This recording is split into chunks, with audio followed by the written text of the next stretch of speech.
Good morning, good morning, good morning. It's Pels in the Blender. I'm your boy A. Davis. Doing a little Pels draft recap video, man. I kind of want to touch base with y'all real quick and just give some of my thoughts about what we got going on in the Pels universe right now. It's been going crazy lately with everything. Ever since draft day, specifically pick 13. We're gonna jump into that a little bit. Um, but just want to go ahead and put it out there, some of the things that I think based on what's going on. So first, let's start with Jeremiah Fizz. I think Jeremiah Fizz is a great pick for the Pels. Electric guard, dynamic. We've been needing ball handling, a creator, and specifically, I want to hit on the ball handling. The last couple seasons with the Pelicans, we've been struggling with pressure, guard play, any and also creation for others. Normally, if you want to see, and we've been trying to trade for guards, they traded for DeJounte. Personally, I think it was a little too late in the regime, and I think that kind of did David Griffin in to a degree. So Joe Dumars starting out said one thing we're gonna do, we got to get more creators, more playmakers, and you go get Jeremiah Fizz, one of the most dynamic guards, probably the second best point guard in college last year, based on the numbers. And the one thing I want to say also about Jeremiah Fizz that makes a difference to me, a lot of people talked about the shooting, the 28% from three, and will the shooting translate? Obviously, we know he shot pretty well from the free throw line, and free throw percentage is sometimes an indication of can you become a good shooter. Not always, but it's a pretty good sign. So you're not overly concerned. But later on in the season, um, if you saw when conference play and when they got into the tournament, his shooting was significantly better. Also, a thing about being the lead guard, if you watched Oklahoma, it wasn't really much out there other than Jeremiah Fizz. So for that team to be as good as they were in the conference that they were playing in, and him being the main ball handling, the main source of offense, I mean, and he did reclassify, so he's younger than most true freshmen. It was it was amazing that he was able to produce on the level he was and contribute to winning, which is another thing. So I just think Jeremiah Fizz was a great pick for the Pelicans. I think his game is going to translate. I liked what Joe Dumars said in his press conference about, hey, we're not putting no limitations on these guys. If you look like a starter, then we're gonna start you. Or they don't want to throw him in there too soon, but hey, what can you handle?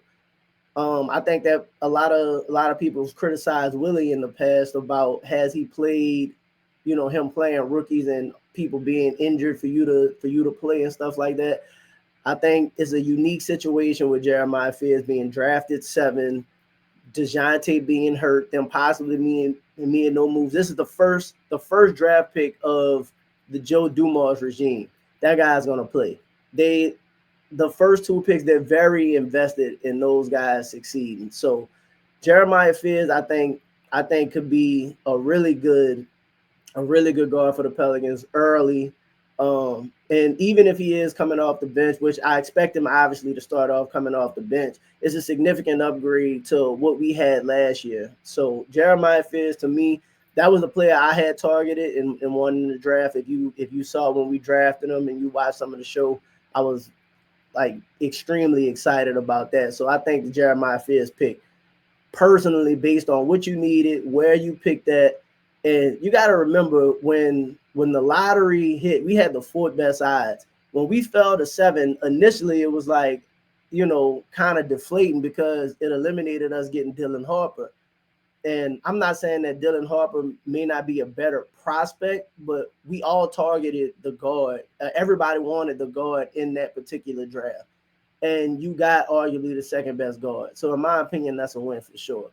Um, so kind of going to speed past that and go to one of the other big controversial topics with Derik Queen, the pick 13 at Derik Queen. So a lot of people are upset for using the two assets technically to trade up and get Derik Queen. And to a degree, I understand because you had to move. the indie pick from next year into this year, and then move the future first Bucks Pels pick in order to move up those spaces to get Derik Queen.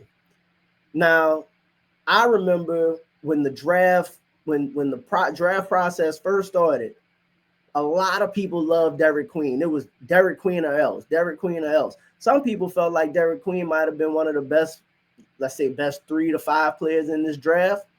So if you had a grade of 3 to 5, like let's say you had him as one of the top 5 players in this draft, right? Let's just start with that.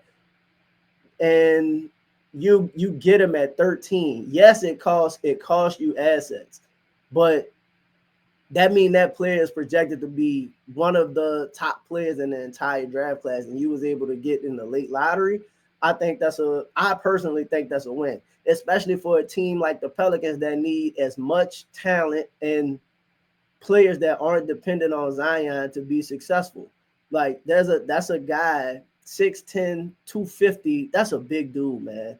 Like he's gonna be able to come in, and if they allow him to play his game, which again, we got questions about the coaching, but I hint on that a little bit as well. We got questions about the coaching, but Derik Queen fits in with everything you want to do. You can play a bunch of different styles, and a player like Derik Queen immediately makes all your other players better.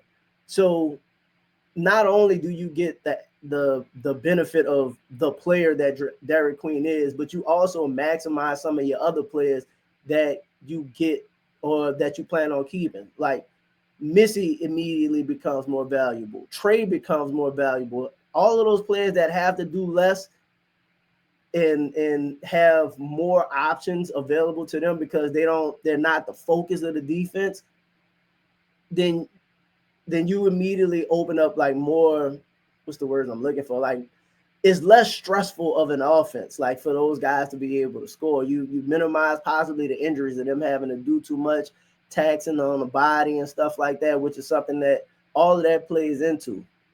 So now that we've mentioned Derik Queen, let's talk about Jeremiah Fizz and Queen in this sense. Both of those dudes were freshmen that were the best players on their teams, led them to tournament runs, and were pretty successful, like pretty dynamic players. It's not like Cooper, in my opinion, where like they made a far tournament run, but you got 5 other players that got drafted on your team. Like you're supposed to be successful, like not supposed to, but like it's a higher possibility that you're gonna be successful. Jeremiah Fizz, like when you reference like the turnovers, because a lot of people concerned about will he be able to, get the turnovers together. Well, with more experience, I think he'll be able to get that, more reps, be able to get that together. But there's who is he passing to? Like all of the offense was on him. And same thing for Derik Queen. All of the offense revolved around him. So for those dudes to be successful with the level of stress that they had to endure during college, I think when they come to the league, and specifically the Pelicans, is going to translate really well.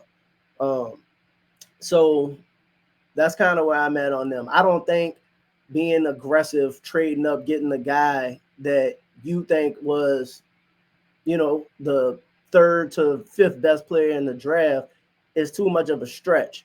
Because, and then when you talk about the future asset, and I kind of understand what Joe Dumars was saying, basically like, yo, if I understand we use the asset next year, but if that dude was in the draft next year, then he would have been the pick anyway. So I'm willing to forego drafting next year to have the guy this year, get him another year of experience under his belt.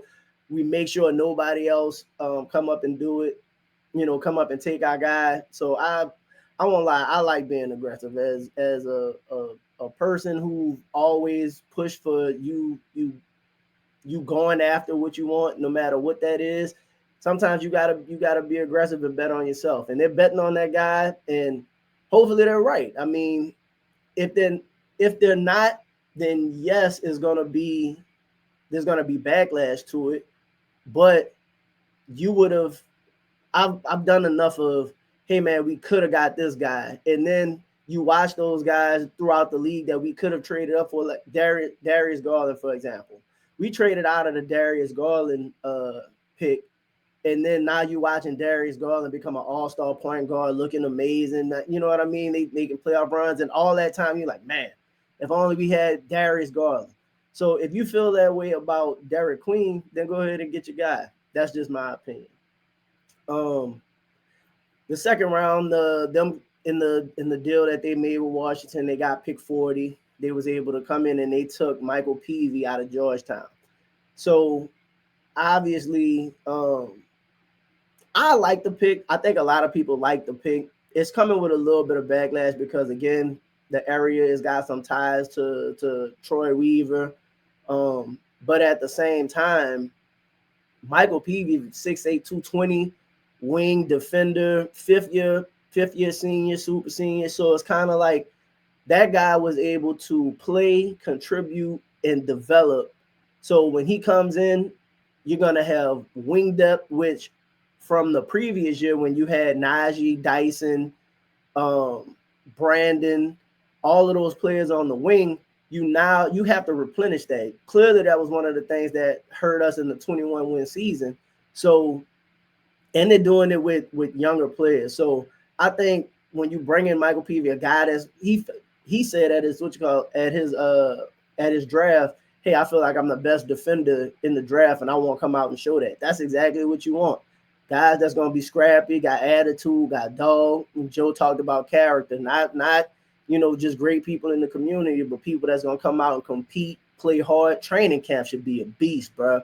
If you were a player on that 21-win team and you come back this season, you going to be in a fight for your spot. You're going to be in a fight for your job, because I think all of the players that Joe and Troy are bringing in are all coming in like, we don't know, like everything is up for grabs. Anybody could be a starter, could be a rotational piece. Everything is up. So they coming in playing relatively intense. And I like that. So all of the in my opinion, I would give the draft, personally, I give the draft an A.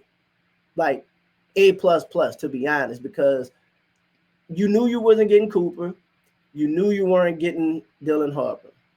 For me, the next two best players in the draft was Jeremiah Fizz and Derik Queen. Based off need, fit, this particular team, I think those two were perfect for what we needed. And you ended up getting both of them. I think they'll be able to have long, extended careers, and I think they're going to make immediate impacts. Like you see, they drafted Yves Missi at 21, and again, the season didn't go as well as we thought, but Yves Missi was a project that they drafted at 21. And from day one, when the season was still kind of alive, that guy was playing a lot better than we thought he was, than we thought he would. And the team performed, well, not the team, I'm sorry. He specifically performed okay. He performed admirably for what you thought. If Jeremiah Fizz and Derik Queen are what they think they are, then we should see a significant improvement early in early returns from those two players. Peavey also is, I mean, you need wing depth. That's a big guy, defender. I mean, I like adding it. So personally, I give the draft grade an A. I know a lot of people are upset about moving the assets, but when we were sitting in that stadium, when we were sitting in the arena, you were sitting in the blender, and it wasn't the blender, it was the Smoothie King Center. People had all kinds of things to worry about when we was getting blown out by 20 and 30 and 40 and 50. You know, that's not fun. So in my opinion, you want to go for it now, and you can worry about that type of stuff later. If we're terrible, you have assets to where you could trade back into next year's draft. Because more than likely, if you're bad, they're blowing it up anyways. Zion likely be gone, Herb likely be gone, Trey likely be gone, and they're gonna lean into the young dudes and they're gonna roll with that anyway. So I'm not as overly concerned about the picks because I think you can replenish those. Now, my draft grade was an A. That don't necessarily mean everybody else feels it was an A. Like the ESPN report, which I find insane. I find it insane that ESPN will give the draft. So they're gonna give the draft grade a F, right? It's an F draft grade when Jeremiah Fizz was one of the highest rated players for them, and also Derik Queen. Like, not necessarily where you have the mock, where the player itself, where the player themselves were graded. That's insane. All because of the traded draft pick and value. That's wild to me. Especially when if you're watching the ESPN draft, when they drafted Jeremiah Fizz, Stephen A almost jumped out of the seat. This is the second coming to Kyrie Irving. So you telling me the second coming of Kyrie Irving don't even get you a C? Man, come on, bro. That's ridiculous. So I'm just not with the mainstream media and how, first off, how they cover our team, which nobody really watches the games. They kind of watch, but like everything is given a bad name to the New Orleans Pelicans, and sometimes rightfully deserved. But in this particular case, I don't think they should have did that because one, it's a bad look on the players, but I hope it puts a chip on their shoulders and be like, okay, I'm gonna show you that, we will work moving up to tape. So that's kind of what I'm hoping. That's more so on Derik Queen and Jeremiah Fizz, but I think it's gonna work out fine. Also, I want to talk a little bit about the roster construction, because the roster construction is getting a little bit of criticism, because obviously when Joe Dumars got hired, the first thing he did was bring in Troy Weaver, his guy, and Detroit guy, kept Willie, Detroit guy. They immediately started getting players that they had, that Troy Weaver had previous experience with Sadiq Bey and Jordan Poole. They're drafting guys that they had experience with, Derik Queen. So a lot of people, or even the second round pick with Peavey, he's got more connections to Troy Weaver. So here's my thinking on that. Yes, I understand that you want versatility, right? But if you're in the first year of anything, let's say you started a new business or something like that, more than likely you bringing in people that you know. Like, you going with people that you trust to be able to get a job done, to set a foundation. Like, if you were getting ready to get something done, you're not going to call some random person that you don't know if they're going to do the job. You call somebody that you know for sure is going to be able to execute what it is you got planned. Look, I know this guy. I know his work habits. I know how he communicates. I know everything about him. So when people are being critical of Troy bringing in the players that he's familiar with, I'm not as concerned about that in year one, because if I was running my business, I would probably be doing the same thing. I'm going to get people that I know, that I feel can produce, that I know what I'm getting from. So I don't look at that as that big of a problem in year one. And we all know that everything is a relationship business, not just sports, but everything that you do in life is about who you know and those types of connections, what kind of relationships you have with people. You burn bridges and it's going to be a problem, which made trading to 13 honestly make sense with Bryson being in Atlanta. So as we talk about the relationships and connections and roster construction, obviously this team still needs a big man, which is why in the second round, when Maxime Reynaud was right there, I thought they should have taken him. But again, that's fine. The offseason is just getting started. You still got possible trades that you can make. You got the signing trade you could possibly make with Bruce Brown to bring in somebody. You got all kind of exemptions you could use. So the roster is far from complete, but there's still some things that needs to be addressed, specifically the big man. And if you see how they're moving, right, as far as we just talked about relationships, I think we should start, when you're thinking about the kind of players that they're going to bring in, we should talk, like you should kind of try and tie the connections to who it was that they may have had experience with. So the one player I think, because this team definitely needs the big man help.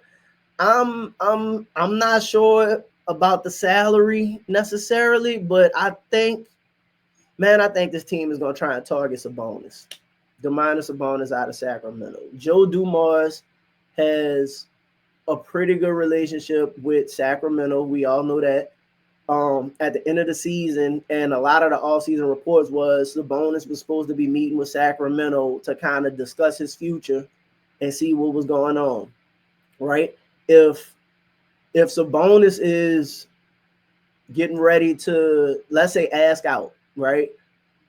If he had a good relationship, or if Joe more specifically really was a fan of Sabonis, knowing what this team needs, and knowing that it's really possible for him to acquire that piece, it would kind of make sense the way that they're operating and not necessarily targeting a big right now, if you know you're going to be able to use some of your assets to be able to get that player. Now, I don't know for sure, because based off the interview, the post-draft press conference that Joe did, talking about how DeJounte was, I just talked to DeJounte and how he's communicating and reaching out to the players and stuff. It seems, and DeJounte's all in, it seems like Joe is going to want to keep Murray, but again, who knows how long that'll be, and who knows what. And in my opinion right now, that's your biggest I know coming off the injury, he's not a big piece, but as far as the salary aspect, he's the biggest piece that you can move to be able to make most deals work if you want that type of player. But I personally think right now, until that move doesn't necessarily happen, I wouldn't be surprised if they target Sabonis when free agency comes or something like that. Another player they possibly have to watch, and I know he just signed an extension, but Gafford in Dallas, like, they have a plethora of bigs in Dallas. And again, if you look at the Washington ties to Troy Weaver, then I think that might be, during the season, depending on how things shape, that might be a guy that they necessarily target.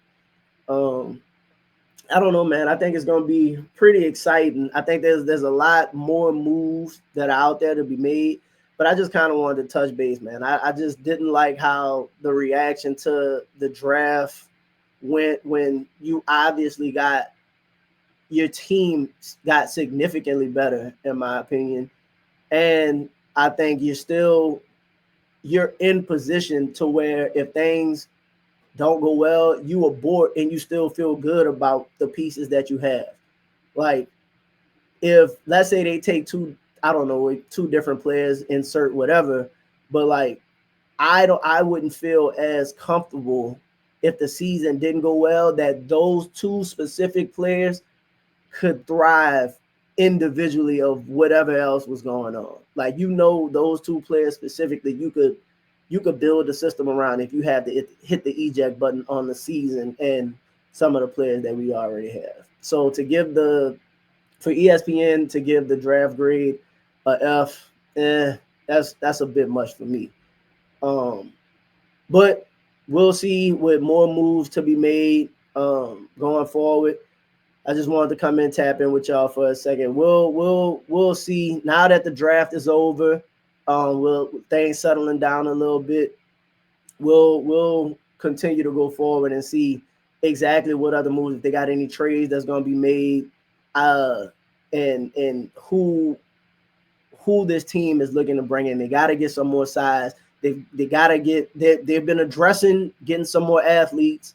They've been addressing the wing and the guard position, some more playmakers. So I like that.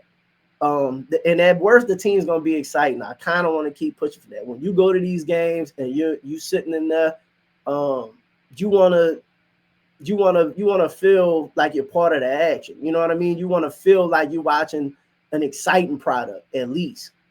have some fun with me in the game. I won't see somebody get crossed over a pool shooting it from 35 feet. Trey shoot it from 35 all the time. And when he make those, the blender erupts. So that's all for today. I appreciate y'all for tuning in. We'll have some more coming in the future. Depending on any time the Pels make a move or anything like that, just to kind of keep base. Appreciate y'all. I'm out.